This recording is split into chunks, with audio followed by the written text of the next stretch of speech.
Nah, guys, kembali lagi di channel Apresitorus, di mana channel ini akan memberikan diri kamu suatu informasi baik dari pekerjaan, asmara, keuangan, serta kehidupan diri kamu secara general.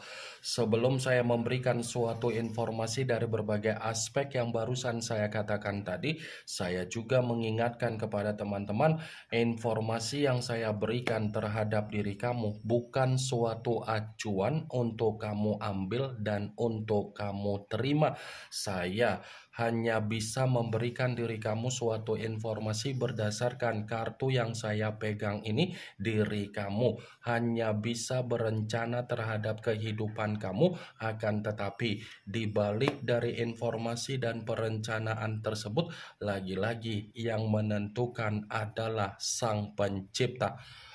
Sebelum saya mengambil satu persatu kartu yang saya pegang ini secara acak, saya juga mengingatkan kepada teman-teman apabila ketemu dengan channel saya agar menekan tombol subscribe-nya dan menyalakan loncengnya supaya next video saya lebih semangat untuk memberikan suatu informasi baik terhadap kondisi energi kamu, manusia yang selama ini kamu prioritaskan, serta pihak ketiga dia.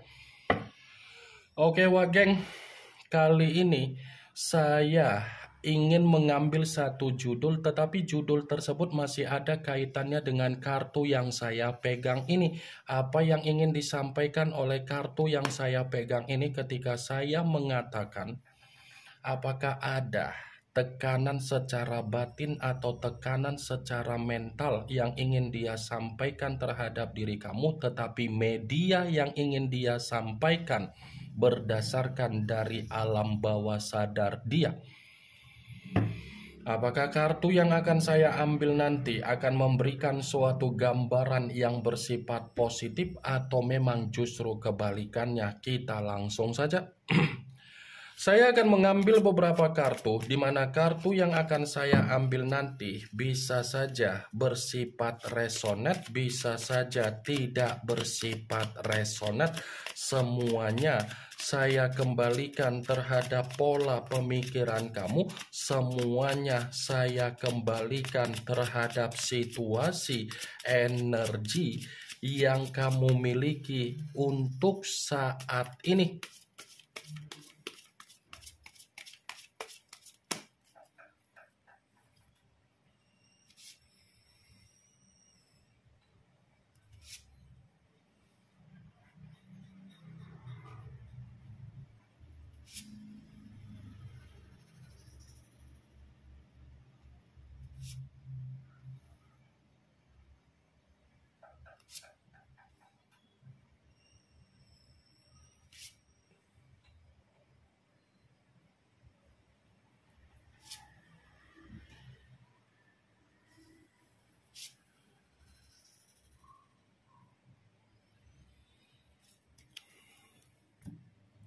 Nah guys, di depan saya ini sudah ada beberapa kartu yang sudah saya ambil secara acak satu persatu dari tumpukan kartu yang saya pegang tadi. Apakah kartu yang ada di depan saya ini akan memberikan suatu gambaran yang bersifat positif atau memang justru kebalikannya? Kita langsung saja. Muncul kartu ini. Sekali lagi saya mengatakan muncul kartu yang saya pegang ini, di mana kemunculan kartu yang saya pegang ini seperti memberikan suatu isyarat atau gambaran, tetapi gambaran yang ingin saya sampaikan terhadap diri kamu terlebih dahulu saya ingin mengarah terhadap diri kamu sebelum saya mengarah terhadap judul tersebut. Kenapa terlebih dahulu saya ingin mengarah terhadap diri kamu? Kalau saya kembali untuk mengatakan perihal dari kondisi komitmen kamu, sepertinya kamu ini terlalu memaksakan diri untuk mempertahankan situasi komitmen tersebut. Ya kan?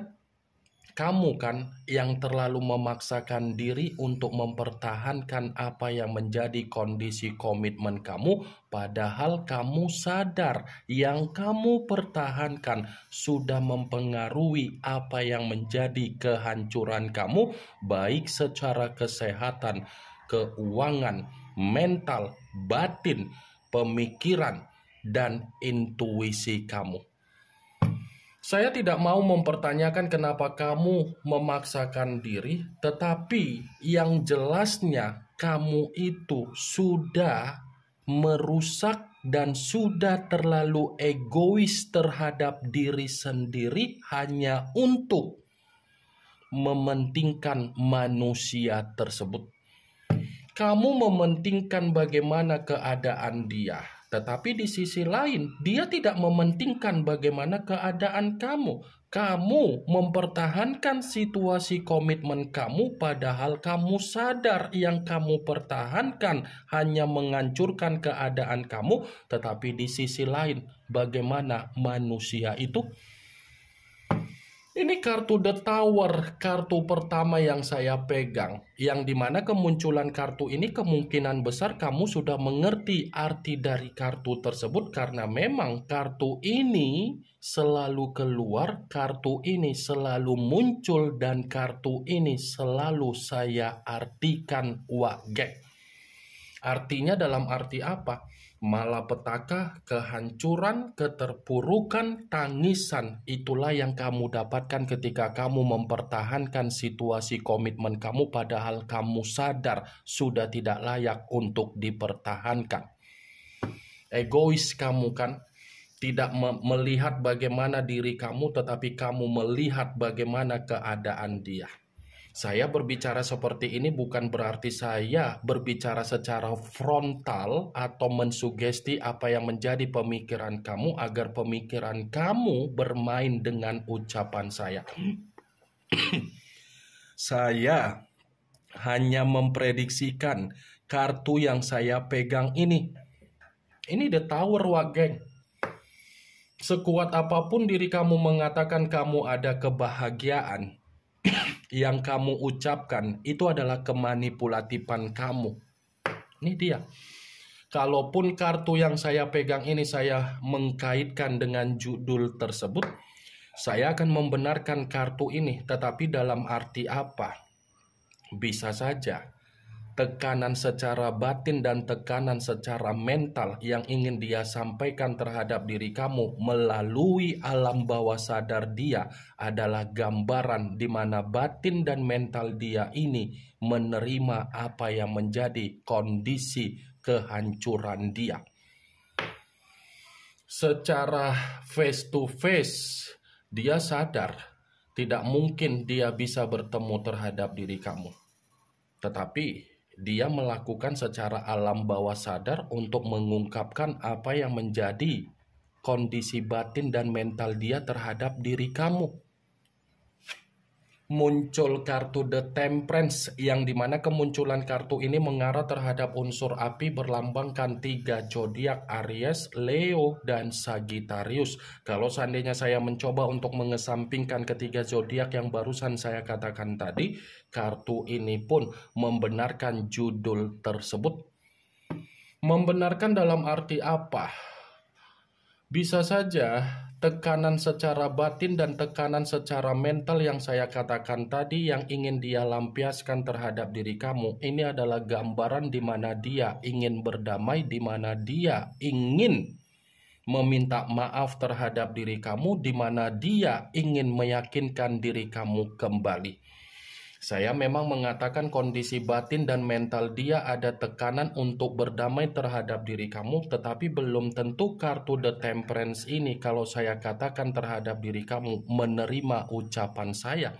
Karena di satu sisi energi kamu ini kan masih menyimpan apa yang menjadi kebencian kamu terhadap manusia tersebut atas tindakan yang pernah dia lakukan terhadap diri kamu.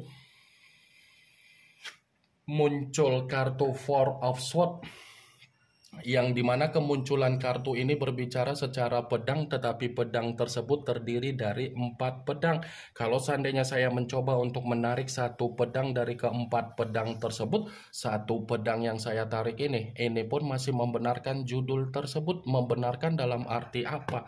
Bisa saja kondisi batin dan mental dia ini adalah gambaran di mana dia bersifat frustasi karena memang dia belum bisa move on dari diri kamu. Dia belum bisa move on terhadap diri kamu. Jadi, ketidak move onan dia terhadap diri kamu, ini ingin dia katakan melalui alam bawah sadar dia, melalui mimpi perihal diri kamu. Muncul kartu Eight of Swords, yang dimana kemunculan kartu ini masih berbicara secara pedang, tetapi pedang tersebut terdiri dari 8 pedang. Kalau seandainya saya mencoba untuk menarik satu pedang dari ke-8 pedang tersebut, satu pedang yang saya tarik ini pun masih membenarkan judul tersebut, tetapi dalam arti apa?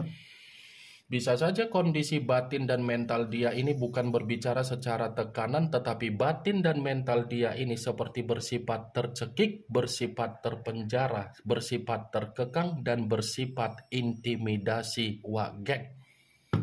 Segala cara dia lakukan hanya untuk mengkoneksikan apa yang menjadi alam bawah sadar dia supaya kamu menerima energi yang dia sampaikan terhadap diri kamu. Muncul kartu Six of Swords, yang dimana kemunculan kartu ini berbicara secara pedang kembali, tetapi pedang tersebut terdiri dari 6 pedang. Kalau seandainya saya mencoba untuk menarik satu pedang dari ke-6 pedang tersebut, satu pedang yang saya tarik ini pun masih membenarkan judul itu. Tetapi dalam arti apa? Ya bisa saja batin dan mental dia yang ada tekanan. Ini adalah gambaran di mana manusia itu sebenarnya ingin mengemis untuk kembali terhadap diri kamu. Itu batin dan mental dia adalah gambaran di mana dia ingin mengemis terhadap diri kamu, sekalipun manusia itu ada kondisi kehidupan di luaran sana. Saya akuin memang dia sudah ada kehidupan baru di luaran sana. Tetapi kehidupan baru yang dia lakukan itu tidak menggambarkan situasi batin dan mental dia ada kebahagiaan. Kebahagiaan batin dan mental dia masih mengarah terhadap diri kamu. Muncul kartu Five of Cups, yang dimana kemunculan kartu ini berbicara secara cawan, tetapi cawan tersebut terdiri dari 5 cawan. Kalau seandainya saya mencoba untuk menarik satu cawan dari ke-5 cawan tersebut, cawan yang saya tarik ini pun masih membenarkan judul itu. Tetapi dalam arti apa? Ini kondisi batin dan mental dia, gambaran dari tangisan dia kalau dia pun belum bisa move on dari diri kamu. Batin dan mental yang saya katakan tadi itu adalah gambaran di mana manusia itu memang tidak ada kebahagiaan tanpa diri kamu. Batin dan mental yang saya katakan tadi itu adalah gambaran di mana manusia itu menyesal meninggalkan diri kamu. Muncul kartu The Hierophant, yang dimana kemunculan kartu ini selalu saya katakan sebagai kartu yang berbicara secara pendeta, tetapi pendeta laki-laki. Kalaupun kartu ini saya kaitkan dengan judul tersebut, ya lagi-lagi saya akan membenarkan dalam arti apa? Bisa saja kan kondisi batin dan mental yang saya katakan tadi, gambaran di mana manusia itu masih mengharapkan diri kamu agar kamu mengayomi kehidupan dia kembali, baik itu secara alam bawah sadar dia. Dia ini seperti masih membutuhkan apa yang menjadi nasihat kamu, sekalipun nasihat itu terkoneksi secara alam bawah sadar dia. Wah, geng. Muncul kartu The Death, yang dimana kemunculan kartu ini mengarah terhadap unsur air, berlambangkan 3 zodiak, Pisces, Cancer, dan Scorpio. Kalau seandainya saya mencoba untuk mengesampingkan ketiga zodiak yang barusan saya katakan tadi, lagi-lagi kartu ini pun membenarkan judul tersebut. Tetapi dalam arti apa? Ya bisa saja batin dan mental yang saya katakan tadi itu adalah gambaran di mana manusia itu ingin memperbaiki apa yang menjadi kondisi kesalahan yang pernah dia lakukan terhadap diri kamu. Dia ingin memperbaiki apa yang menjadi kondisi kesalahan yang pernah dia lakukan terhadap diri kamu. Wah, geng, ini yang ingin saya sampaikan terhadap diri kamu dari berbagai kartu yang saya pegang ini. Yang positif ambil, yang negatif buang. Sekian dulu informasinya. Salam kartu tarot, salam zodiak.